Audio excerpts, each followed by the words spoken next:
Hello बच्चों, कैसे हो।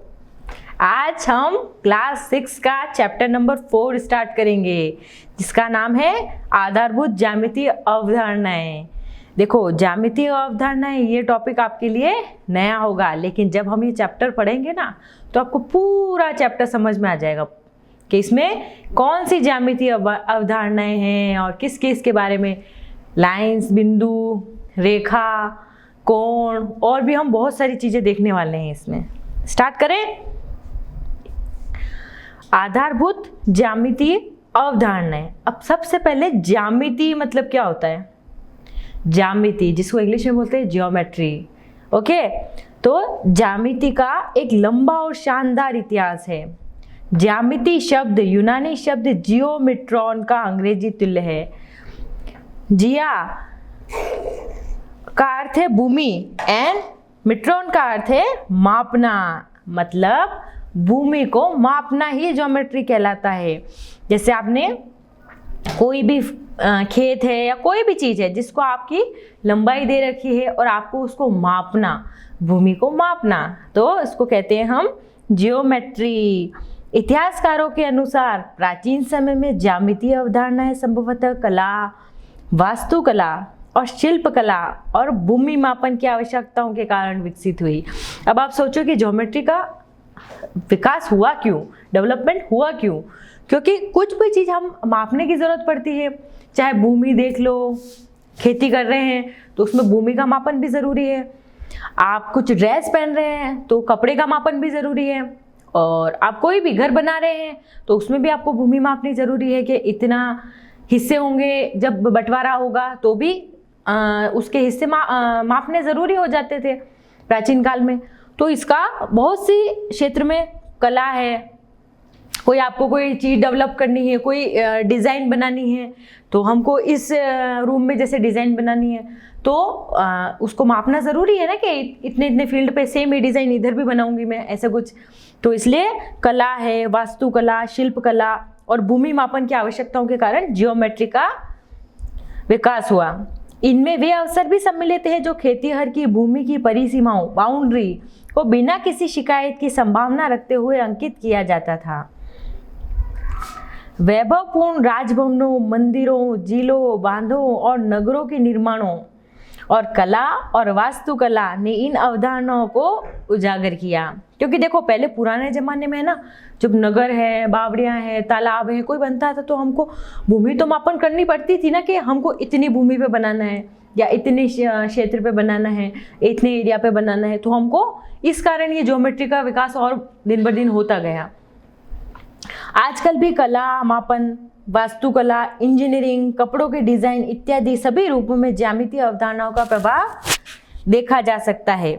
आप विभिन्न प्रकार की वस्तुओं जैसे बक्स, पेटी, हमने देखी ना, जो बॉक्स होता है एक ऐसा शेप में घर में होता है ना बॉक्स, मेज, टेबल, आपकी पुस्तक और अपने स्कूल में लंच ले जाने के लिए खाने के डिब्बे, गेंद जिससे आप खेलते हैं आदि को देखते हैं और उनका प्रयोग भी करते हैं। तो इन सब में भी क्या ज्यामिति का यूज हुआ है कि नहीं हुआ है।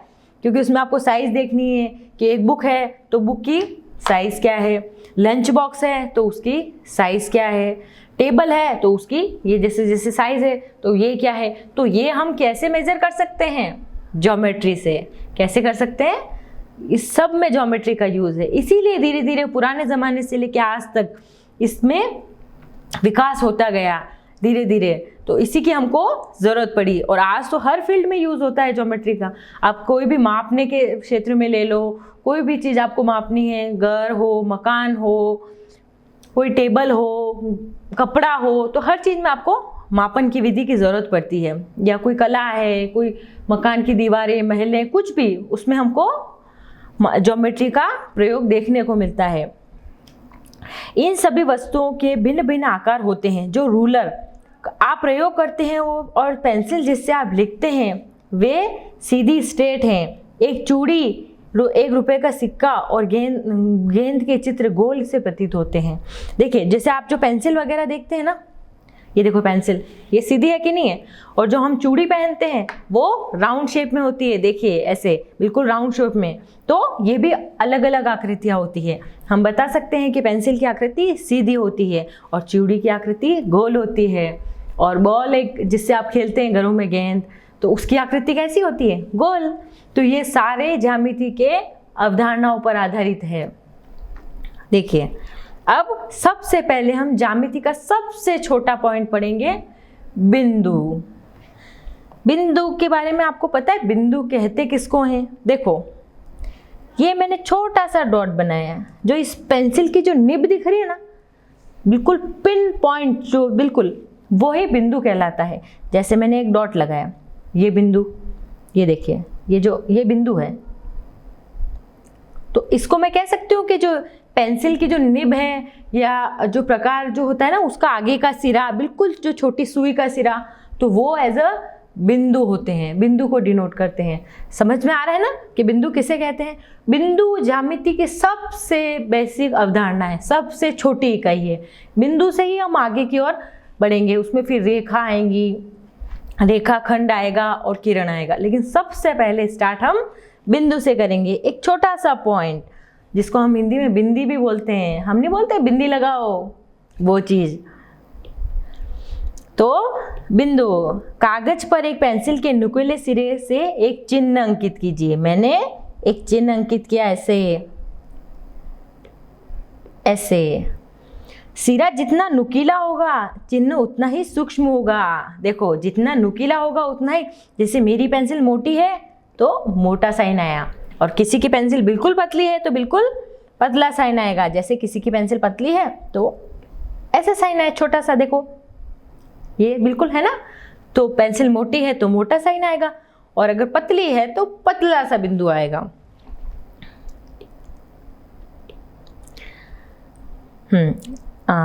वाला सूक्ष्म चिन्ह आपको एक बिंदु की अवधारणा का आभास कराएगा। बिंदु जिसको इंग्लिश में बोलते हैं पॉइंट, एक स्थिति या अवस्थिति, लोकेशन निर्धारित करता है, उसकी स्थिति निर्धारित करता है, लोकेशन। देखो आपको है ना इंग्लिश वर्ड्स की टर्म भी पता होनी चाहिए कि उसको इंग्लिश में क्या बोलते हैं, क्योंकि जब आप बड़े होंगे और आगे इंजीनियरिंग फील्ड में या साइंस के फील्ड में या किसी भी फील्ड में जाएंगे ना, तो आपको इंग्लिश की टर्म ही आनी चाहिए, क्योंकि आगे पढ़े कुछ वर्ड्स होते हैं जो इंग्लिश में ही होते हैं, तो आपको इंग्लिश में पता होने चाहिए। ओके, हिंदी मीडियम के स्टूडेंट को भी इंग्लिश आनी चाहिए, थोड़े बहुत वर्ड।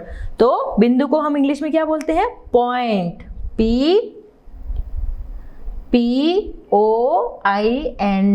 पॉइंट। अब जैसे एक प्रकार होता है, उसका एक सिरा देख लीजिए, वो बिंदु के उदाहरण है। पेंसिल का नुकीला सिरा, सुई का निकेला सिरा, वो बिंदु है। समझ में आ गया? जैसे इस पेंसिल का ये नुकीला सिरा है, वो बिंदु है। अब समझ में आ गया बिंदु के एग्जाम्पल कि बिंदु के क्या क्या हैं उदाहरण। अब देखिए, यदि आप किसी कागज पर मान लीजिए 3 बिंदु अंकित कीजिए, तो आप इनमें भेद बताने की आवश्यकता पड़ेगी। इसके लिए हम अंग्रेजी के अक्षर A, B, C इत्यादि से व्यक्त करते हैं। इन बिंदुओं को बिंदु A, बिंदु B और बिंदु C पढ़ा जाता है। अब देखिए, अगर मैंने ऐसे कोई बिंदु बनाया, ये दिख रहा है आपको बिंदु, एक मैंने ये बिंदु बनाया ऐसे, एक यहाँ बनाया, एक यहाँ बनाया। अब अगर मैं पूछूं कि इसमें कौन सा बिंदु है, तो आप कंफ्यूज हो जाओगे, इसमें तो 4 बिंदु बने हुए हैं, मैं कौन से वाले बिंदु के बारे में बताऊं। अब मैं एक काम करूं, इसको मैंने दे दिया A, B, C और D। अब बताओ मुझे वो कितने बिंदु हैं, तो आप कहोगे A है, B है, C है और D है। जब मैंने आपको बिंदु के नाम दे दिए तो आपने कितना जल्दी बता दिया कि ये बिंदु A है, ये बिंदु B है, ये बिंदु C है और ये D है। तो इसलिए हमें किसी भी चीज़ का नाम देना बहुत ज़रूरी है। जैसे आप सबके भी नाम होंगे ना, तो फिर मैं जैसे नाम से बुलाऊंगी तो आप कहोगे यस मैम, ऐसे। तो बिंदुओं को भी नाम देना ज़रूरी है, सब चीज़ों को उनका नाम देना ज़रूरी है, तभी आपको पता चलेगा ना A की बात कर रही हूँ, B की बात कर रही हूँ, C की बात कर रही हूँ या D की बात कर रही हूँ। समझ में आ रहा है?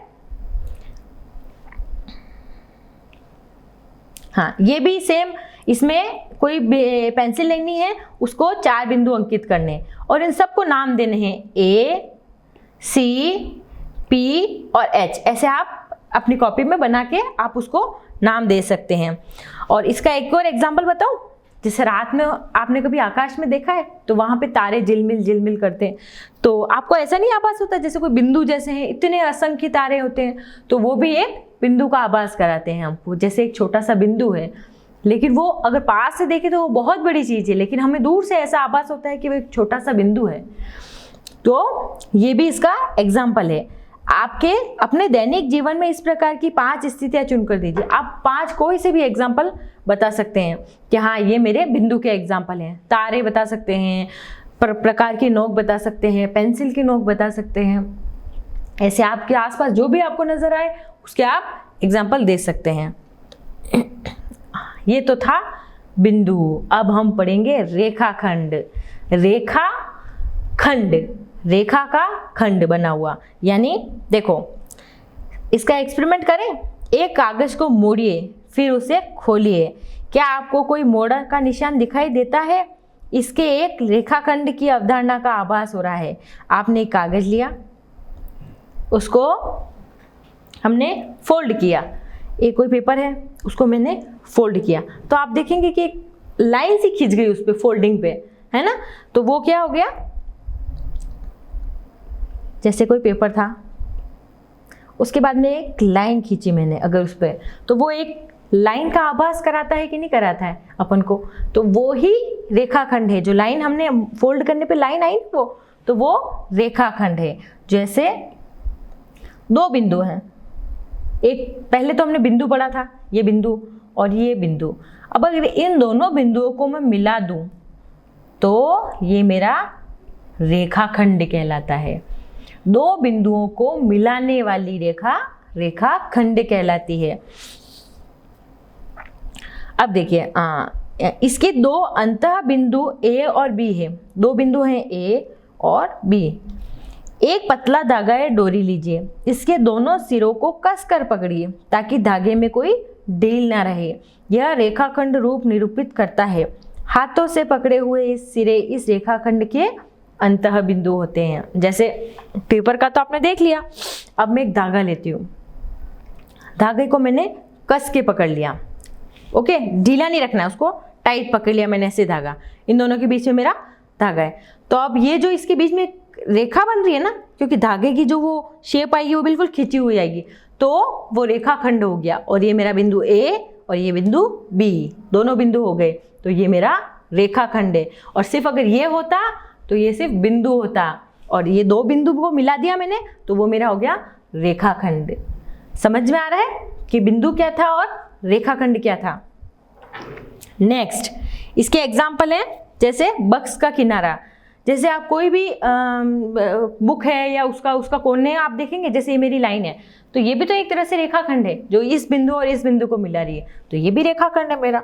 उसके बाद में ट्यूबलाइट होती है ना घरों में, तो उसकी शेप कैसी होती है, तो वो भी एक रेखाखंड है। पोस्ट कार्ड, कोई भी पोस्ट कार्ड्स या कार्ड्स होते हैं अपने घर पे शादी के, तो उसका अगर आप किनारा देखोगे ना तो कैसा होता है, कोना बिल्कुल, तो वो एक रेखाखंड है। ये इसके एग्जाम्पल हो गए। अब देखिए प्रयास कीजिए। आकृति 4.2, संलग्न आकृति में दिए रेखाखंडों के नाम दीजिए। आकृति 4.2, क्या ए प्रत्येक रेखाखंड का एक अंतः बिंदु है? ए प्रत्येक रेखाखंड का अंतः बिंदु है। सबसे पहले मैं रेखाखंड ए बी लेती हूं, ओके।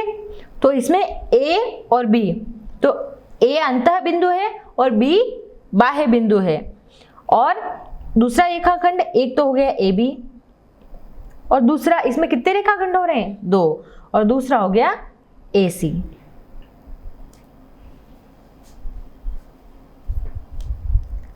तो ये कौन से 2 रेखाखंड बन गए? ए बी और ए सी। तो ए और बी इस रेखाखंड के अंतः बिंदु हैं। तो क्या सिर्फ ए रेखाखंड का अंतः बिंदु है कि नहीं? देखो इसके लिए हम आकृति 4.2 पे जाते हैं। देखो एक बार ये वाला आप देखोगे तो आपको अच्छे से समझ में आएगा। एक कागज पर 2 बिंदु ए और बी अंकित कीजिए। हमने ए और बी अंकित किया। इन दोनों बिंदुओं को सभी संभव रास्तों से जोड़ने का प्रयास कीजिए। एक रेखाखंड लिया, उसको मैं एक तो डायरेक्ट भी जा सकती हूँ और ऐसे घूमते घूमते घूमते भी जा सकती हूँ और ऐसे भी जा सकती हूँ और ऐसे। तो एक बात बताओ, सबसे छोटा रास्ता कौन सा है? जो बिल्कुल स्ट्रेट होगा। तो ए से बी तक सबसे छोटा रास्ता है। जो ए से बी, अगर जैसे मैं आपको बोलूँ कि मुझे यहाँ से यहाँ जाना है, तो आप यहाँ से घूम के भी जा सकते हो, यहाँ से घूम के भी जा सकते हो और एक बिल्कुल स्ट्रेट भी जा सकते हो। तो सबसे छोटा रास्ता कौन सा हो गया? जो आप बिल्कुल सीधे गए। तो ए बी भी वही है। तो ए और बी को जोड़ने वाला यह सबसे छोटा रास्ता ए बी है, जो संलग्न आकृति 4.1 में दर्शाया गया एक रेखाखंड है।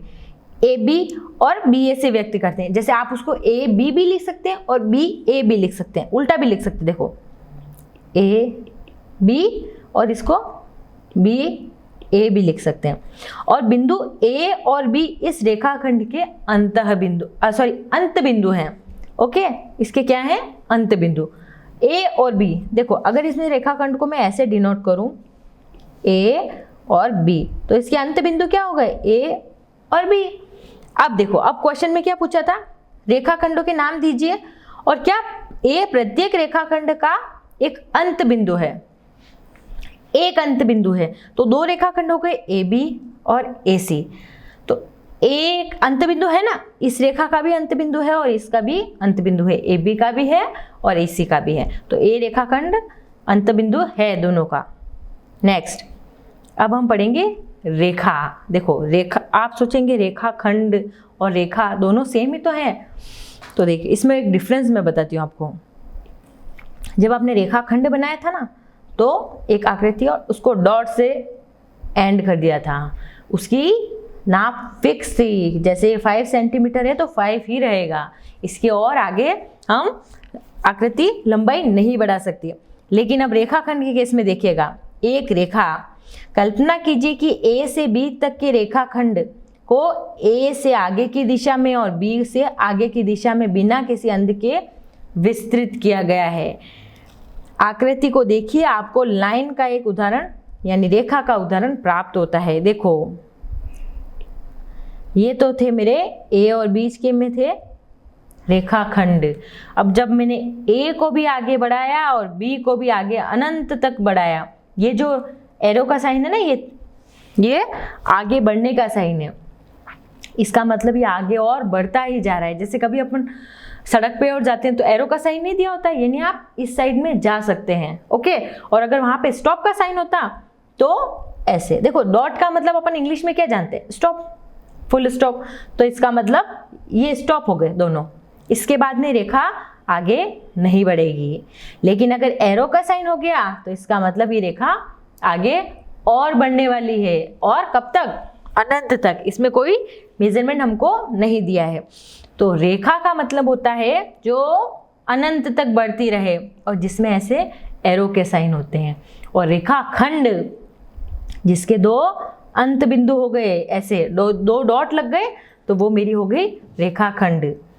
समझ में आ गया रेखा और रेखाखंड में डिफरेंस? देखो वापस देख लो, बिंदु एक पॉइंट, दो बिंदु हैं और उनको मैंने बीच में एक रेखा से मिलाया, तो वो मेरी क्या हो गए?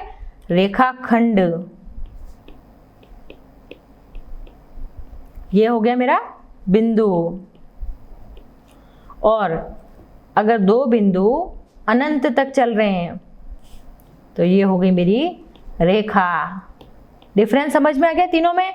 बिंदु सिर्फ एक पॉइंट, रेखाखंड दो पॉइंट को मिलाने वाली रेखा, और रेखा में एरो का साइन आएगा जो आगे रेगुलर बढ़ता रहेगा। डिफरेंस समझ में आया तीनों में? अब देखिए जो रेखा है ये ए बी एक रेखा है। अब दो बिंदुओं ए और बी से होकर जाने वाली रेखा ए बी से निरूपित करते हैं। देखो अब इसमें निरूपण कैसे करते हैं हम? जैसे मैंने इसको ए बी नाम दिया, इसको बी ए बी, इसको भी मैंने ए बी दिया और इसको बिंदु ए दिया। तो इस रेखाखंड को मैं ए बी से डिनोट करूंगी, ए बी लिखूंगी और उसके ऊपर लाइन। अब रेखा को मैं कैसे डिनोट करूंगी? ए बी लिखूंगी और उसके ऊपर ये वाला साइन। दोनों में डिफरेंस देख लो, एक तो ए बी है उसके ऊपर सिंगल लाइन, और एक AB और उसके ऊपर एरो वाली लाइन, ये देखो ऐसा साइन है। तो ये समझ में आ गया रेखा और रेखाखंड में डिफरेंस। तो इसको हम ऐसे ही डिनोट करेंगे, ऐसे। अगर ऐसा साइन आया ना तो आपके दिमाग में आ जाना चाहिए कि ये रेखा थी मेरी। और अगर सिंपल लाइन है तो इसका मतलब वो क्या है, मेरा रेखाखंड। तो आप इससे भी पता लगा सकते हैं। तो हाँ, दो बिंदुओं A और B से होकर जाने वाली रेखा को AB से प्रदेश निरूपित करते हैं। यहाँ दोनों दिशाओं में अनिश्चित रूप से विस्तृत होती है। इस पर असंख्य बिंदु होते हैं, इनके बारे में सोचिए। अब इस पे असंख्य बिंदु हैं। कैसे असंख्य बिंदु है, देखो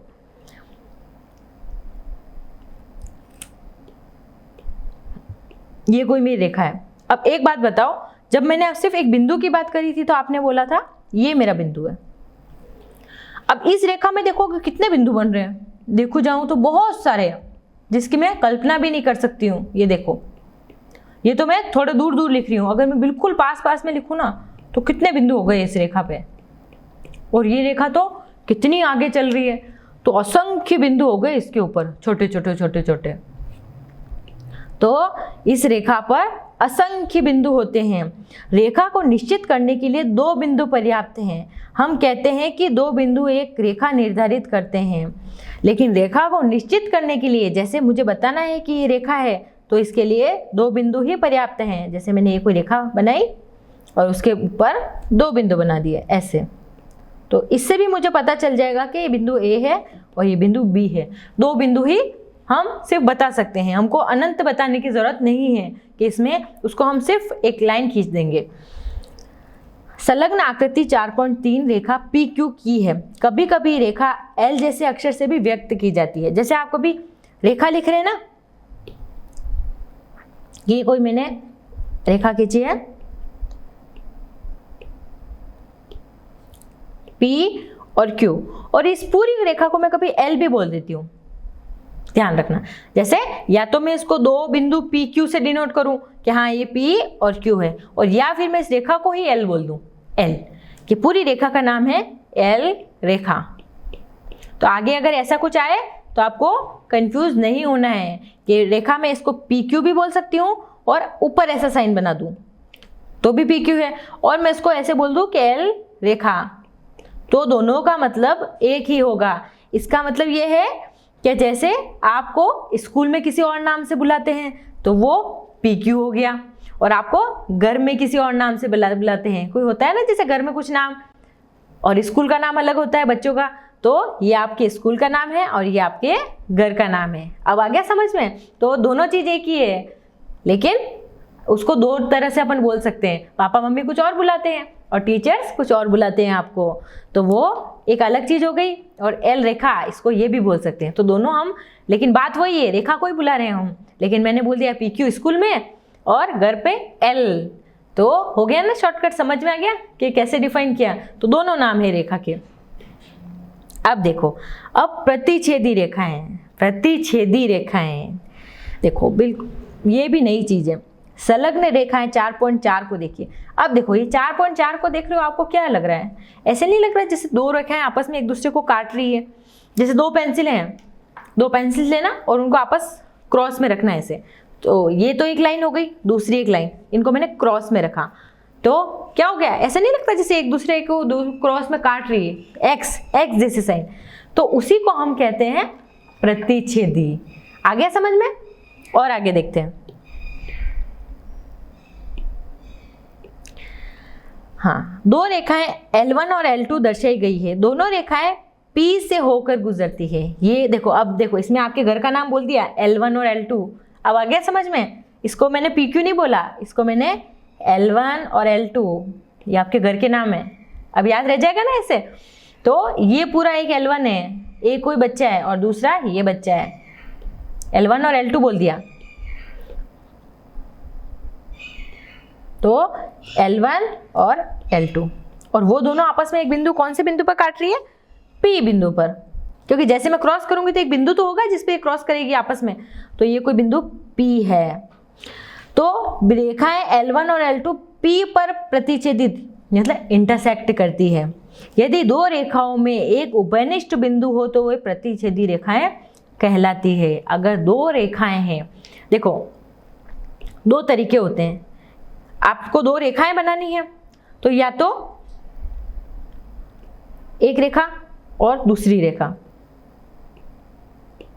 आपने दोनों को काट दिया, कोई बात नहीं। अगर मैं काटना नहीं चाहूं तो मैंने बिल्कुल सीधी सीधी रेखा बनाई थी जो आपस में कभी मिले ही ना। ऐसे दो रेखाएं मैं ऐसे भी तो बना सकती हूँ, जैसे ट्रेन की पटरियां नहीं होती है जो बिल्कुल स्ट्रेट चलती रहती है, वो आपस में कभी नहीं मिलती, तो वो कौन सी रेखा हो गई? इसको हम कहते हैं समांतर, और ये प्रतिच्छेदी। ये दोनों में डिफरेंस समझ में आ गया? अगर हल्की सी भी झुकी हुई होगी ना, देखो अगर कोई रेखा हल्की सी भी झुकी हुई है तो वो आगे जाकर कहीं ना कहीं जरूर मिलेगी, हल्की सी भी, अगर थोड़ी सी भी टेढ़ी है। लेकिन अगर दोनों बिल्कुल एक जैसी है, बिल्कुल ये देखो ऐसे बिल्कुल साथ साथ में चल रही है, जैसे कॉपी की दो लाइंस होती है ना, वो कभी आपस में मिलती है? ये देखो एक लाइन है और दूसरी लाइन, ये दोनों लाइन बिल्कुल सीध में चल रही है, ये आपस में कभी नहीं मिलती, तो ये समांतर रेखाएं हैं। लेकिन अगर एक लाइन टेढ़ी है और दूसरी लाइन से आगे जाके कहीं ना कहीं मिल रही है तो ये एक दूसरे को प्रतिच्छेदित कर रही है। और ये जो बिंदु है ना P, वो प्रतिच्छेदन बिंदु कहलाता है। ओके, P जो आपस में एक दूसरे को P पर प्रतिच्छेदित कर रही है, बिंदु P। और ये कोई मेरी लाइन L1 और ये कोई मेरी लाइन L2 है। अब क्लियर हो गया दिमाग में कि प्रतिच्छेदी रेखाएं किसको कहते हैं, और वो P बिंदु पर आपस में एक दूसरे को प्रतिच्छेदित करती है, और जिसको इंग्लिश में बोलते हैं इंटरसेक्टिंग लाइन। आप देखो इसके एग्जाम्पल, आपकी अभ्यास पुस्तिका के दो संलग्न किनारे, आपकी जो बुक होती है उसके दो जैसे एजेस होते हैं ना, ये और दूसरा एज, तो अब ये इस बिंदु पर दोनों आपस में प्रतिच्छेदित कर रही है कि नहीं कर रही है? अगर इस लाइन को मैं और आगे बढ़ाऊं, इसको भी मैं और आगे बढ़ाऊं तो और आगे चलती जाएगी, तो एक कॉर्नर पे तो वो आपस में एक दूसरे को काट रही है ना। जैसे देखो ये बुक है मेरी, ये तो इस बिंदु पर तो ये दोनों आपस में क्रॉस कर रही है ना, क्योंकि अगर मैं इसको और आगे बढ़ाऊं और इसको भी मैं अगर और आगे बढ़ाऊं तो ये आपस में एक दूसरे को क्रॉस हुई कि नहीं हुई, काटा कि नहीं काटा, तो ये प्रतिच्छेदित रेखाएं, ये यहाँ पे एक दूसरे को क्रॉस करिए तो ये प्रतिच्छेदित बिंदु कहलाता है। तो ये वाली लाइंस, तो ये इसके उदाहरण है। अंग्रेजी वर्णमाला का एक्स अक्षर, आपने एक्स अक्षर देखा है? ऐसे क्रॉस में ही तो होता है, जिसमें क्या हुआ, दो लाइनें, एक लाइन L और दूसरी L2 आपस में एक दूसरे को क्रॉस कर रही है। परस्पर काटती हुई सड़कें हैं। हाँ, आपने सड़कें देखी कभी? आप चौराहे पे जाते हो तो आप देखेंगे एक रोड तो जिस रोड से आप आ रहे हो वो तो सीधा आ रहा है, लेकिन एक आड़ा रोड जा रहा है, तो आप बोलोगे कि एक सड़क दूसरी सड़क को काट रही है, क्योंकि आप उस रोड से दूसरी साइड चले जाते हो और इधर से आने वाला जो गाड़ी लेकर आता है वो भी सीधा जा सकता है, तो आपस में एक दूसरे को क्रॉस करोगे कि नहीं करोगे? एक्सीडेंट ऐसे ही तो होते हैं, एक इधर से आया और दूसरा इधर से आया तो दोनों एक्सीडेंट हो गए, तो वो भी आपस में प्रतिच्छेदित हो रही है रेखाएं, तो वो उसके एग्जाम्पल है। देखो अभी मैंने बताया था ना, वो आ गया। अब हम पढ़ेंगे समांतर रेखाएं। आप देखो आकृति 4.6 में दर्शाई गई मेज को देखिए, इसमें ऊपरी सिरा A, B, C और D, ऊपर वाला, जो ऊपर वाला पोर्शन होता है ना, जैसे टेबल के ऊपर वाला जिस पे आप बैठ के लिखते हो, हाँ है, सपाट है, मतलब ऊपर वाला जो इसका जो सिरा है वो सपाट है कि नहीं? बिल्कुल ऐसे, बिल्कुल ऊपरी से एग्जैक्ट है। क्या आप कुछ रेखाखंड और बिंदु देख पा रहे हैं? क्या यह प्रतिच्छेदी रेखाएं हैं? देखो अभी तक हमने क्या तीन चीजें पढ़ी, एक तो था बिंदु, एक था रेखाखंड, दो बिंदुओं को मिलाने वाली ये रेखाखंड जिसके दो एंड पॉइंट थे। तो अब इसमें आप देखो कि इसमें मुझे बिंदु कौन कौन से दिख रहे हैं? बिंदु A, D, A, C और B और G, F, E, बिंदु यानी सिर्फ डॉट डॉट डॉट आपको कहाँ दिख रहे हैं? तो अगर मैं बोलूँ तो आप बोलोगे A, B, C, D, E, F, G और H और छूट गया, तो आप बोलोगे ये है। अब मैं आपको बोलूं कि इसमें मुझे रेखाखंड कौन कौन से दिख रहे हैं, तो आप कहोगे madam AH, CF, BG, DE, AB, BC, DA और BC, ये कुछ रेखाखंड दिख रहे हैं। ठीक है, अब मैं आपको बोलूँ कि इसमें दो लाइनें आपस में एक दूसरे को प्रतिच्छेदित कहाँ कर रही है, तो आप देखोगे कि दो लाइंस कहाँ प्रतिच्छेदित कर रही है। तो अगर मैं ध्यान से देखूं तो देखो, ये लाइन को अगर मैं और आगे बढ़ाऊं और इस लाइन को ऐसे और आगे बढ़ाऊं तो ये बिंदु सी पे कर रही है। ए बी लाइन को मैं और आगे बढ़ाऊं और बी सी को भी और आगे बढ़ाऊं तो इस बिंदु बी पे कर रही है। अब इस ए बी को इधर आगे बढ़ाऊं और डी ए को इधर आगे बढ़ाऊं तो यहाँ पे कर रही है। अब सी डी को ऐसे आगे बढ़ाऊं और ए डी को ऐसे, तो चार बिंदु पर प्रतिच्छेदित कर रही है। कौन कौन से बिंदु? ए बी सी और डी। तो देखो, हाँ, ए बी और बी सी बिंदु, ए बी और बी सी, रेखा ए बी, देखो ये रेखा का साइन है। अब यहाँ भी आपको मैं बताती हूँ, ए और बी, ये रेखा, रेखा ए बी और बी सी बिंदु बी पर प्रतिच्छेदित हो रही है। एक बार मैं साफ कर देती हूँ, ए बी और बी सी बिंदु बी पर हो रही है।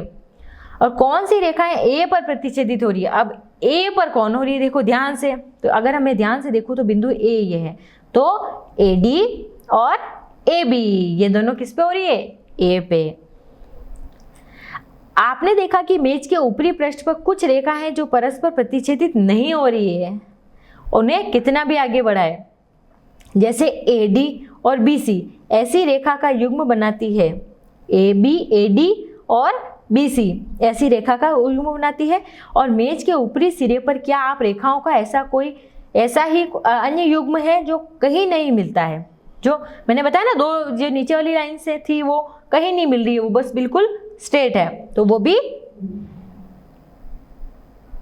बहुत सारी रेखाएं आपस में एक दूसरे को नहीं मिल रही है।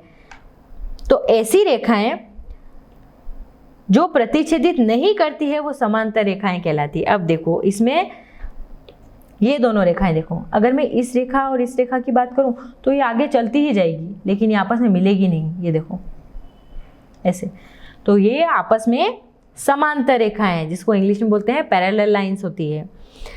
अब आगे पैरेलल लाइंस के एग्जाम्पल क्या हैं? जैसे आपने स्केल देखा होगा, इसकी दोनों पटरियां बिल्कुल स्ट्रेट है। रेल की पटरी की जो दो पट्टियां होती है ना, वो आपस में कभी मिलती है? बिल्कुल पैरेलल चलती है वो लाखों किलोमीटर तक, लेकिन वो आपस में नहीं मिलती। खिड़की की सलाखें अपने खिड़की में होती है ना, वो लोहे की, बिल्कुल कैसी स्ट्रेट होती है, तो वो समांतर रेखाएं होती हैं। तो अभी तक हमने क्या क्या पढ़ा, एक बार मैं आपका रिवीजन करवा देती हूँ आगे पढ़ने से पहले। सबसे पहले बिंदु, उसके बाद रेखाखंड ए बी, इसको बिंदु से डिनोट करते, ये रेखा खंड।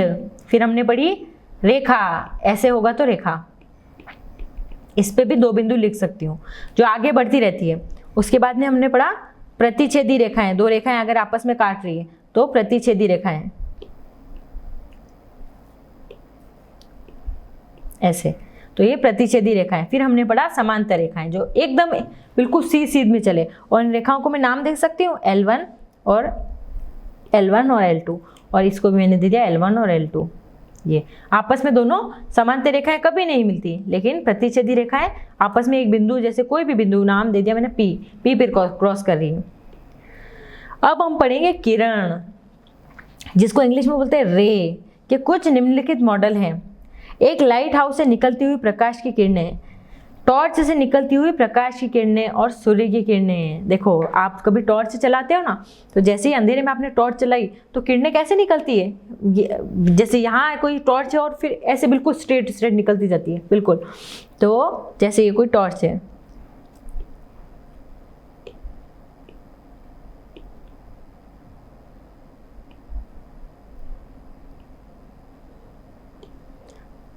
तो इसमें से ऐसे कैसे किरणें निकलती है, ऐसे बिल्कुल आगे बढ़ती रहती है काफ़ी दूरी तक।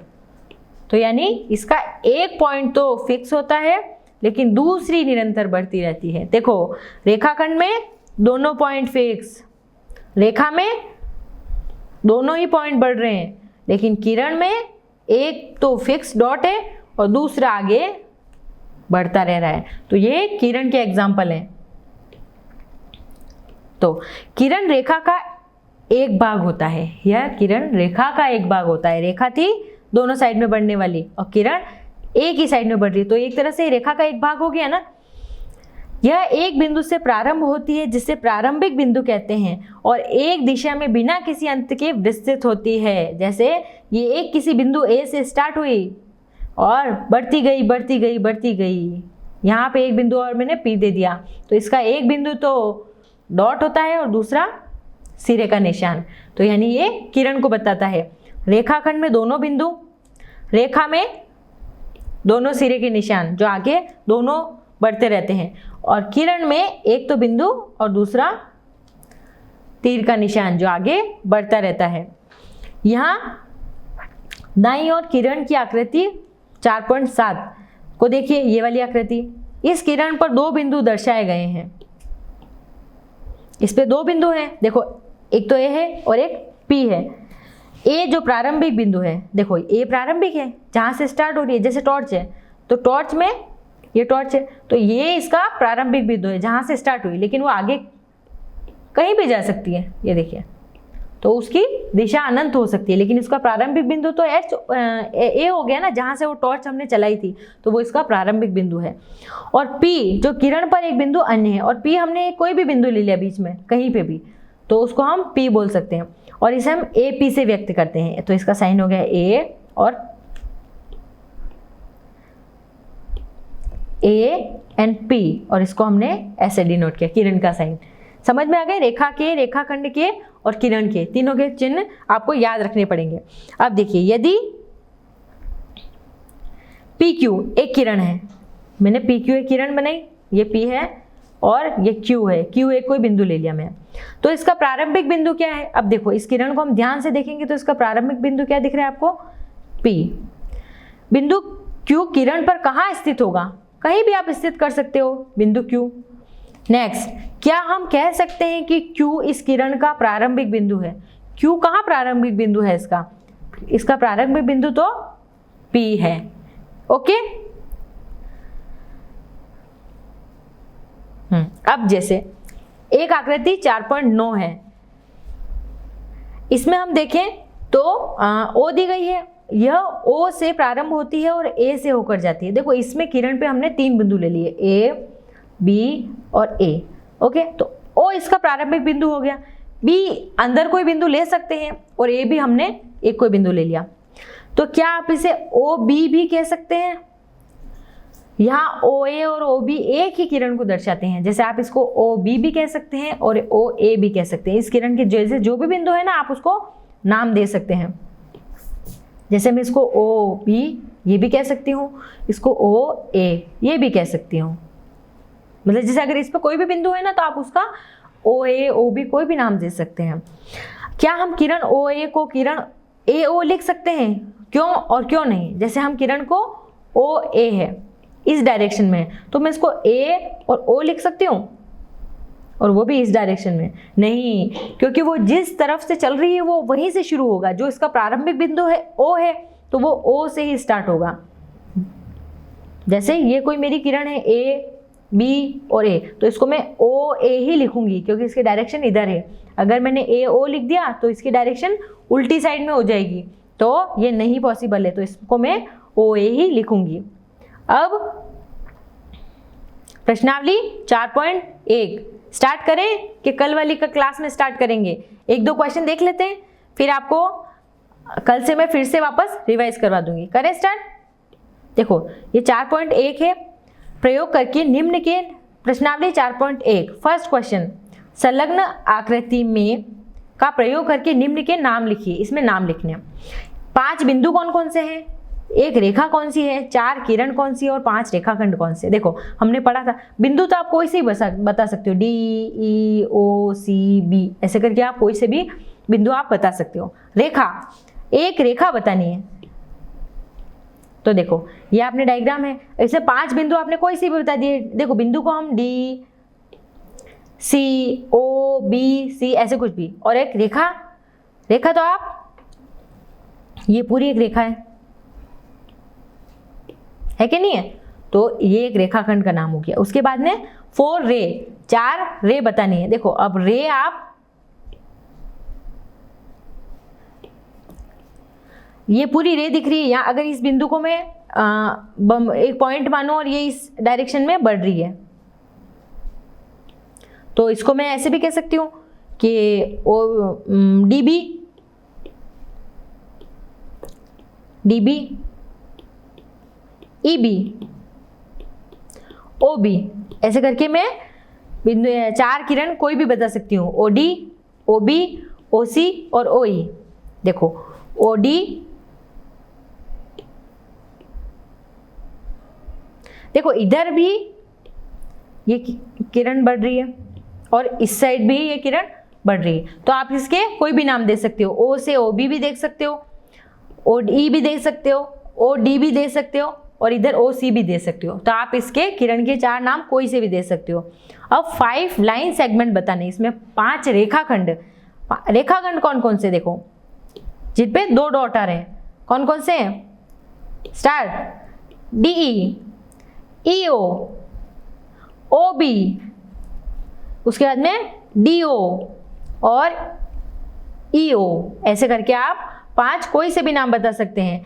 डीई, ईओ, ओबी, ओसी और बीई, ऐसे आप जो भी आपको रेखाखंड 2 पॉइंट नजर आ रहे हैं उसमें आप कोई सा भी नाम दे सकते हैं। नेक्स्ट वाला क्वेश्चन, सेकंड क्वेश्चन, संलग्न आकृति में दी हुई रेखाओं के संभव प्रकारों के नाम लिखिए। आप इनमें 4 बिंदुओं में से किसी भी बिंदु का प्रयोग कर सकते हैं। अब इसमें हमको रेखा के संभव प्रकार लिखने हैं, तो इसमें आप कोई सी भी A B, A C, A D, मतलब ए बी फिर ए सी और ए डी, ऐसे करके 3। फिर आप बी से भी चल सकते हैं, बी सी फिर बी डी, फिर सी बी से भी चल सकते हैं, सी डी, ऐसे करके आप कोई से भी रेखाखंड लिख सकते हैं। ओके, क्वेश्चन नंबर 3 स्टार्ट करें क्या नेक्स्ट क्लास में करेंगे? तो यहां तक हमने जो भी पढ़ा, बिंदु, रेखा, रेखाखंड, ये वाली चीजें आप सारी रिवाइज करके आइएगा। तो आगे वाले चैप्टर में हम 4.1 और अच्छे से देखेंगे। मैं आपको वापस से रिवीजन करूंगी, तब तक आपको थ्योरी पार्ट सारा पढ़ना है, क्योंकि तभी आपको सारी चीजें आगे समझ में आएगी। तब तक आपको क्या करना है? प्रैक्टिस, खुद से कॉपी में करने सारे कि हमने क्या क्या देखा था, खुद से इमेज बनानी है। ओके, करोगे प्रैक्टिस? ओके बच्चों।